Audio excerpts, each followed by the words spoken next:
aho muri Mbarara emishoboro ekwatira n'ekiro cy'Abakundaine kibingi mu kweta Valentayini niyo yaberoho kandi no kujya abashuubuzi nibagira ngo kurubera izoba nikibe kiro cya Valentayini abantu bazini bagula bintu binatera kugwaho kugula byali bantu bajja kali Abakundaine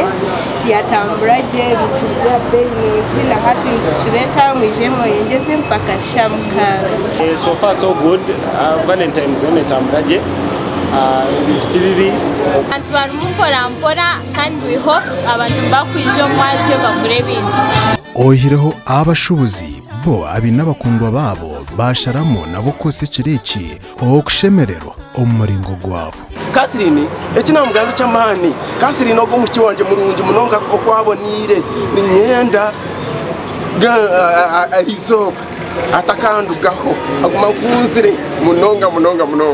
wanje guni mukunda ke sente abo kwana kunda munonga nanye yampereza karabaka no kareba bwene ni mukunda dara wanje kumena nkunda Valentayini gitari rugumu makagito gwire bwone ubare nyawo Tamwana isha kwataha ekizoba ekiro cyanyu cy'Abakundaine abamwe n'abasaruni abindi gukora nabo abandi n'aba boda boda abarakunyamba munonga sima mukama kureba ngo mukama witu rozi muhebwa yateka musente yatugura soda yateka munyama embuzi munana zone ziyabatsa kubagera izobo makanuzira akambwenu kwa surprise eji ya Valentayini rukunde gume wo rukundo ya Yesu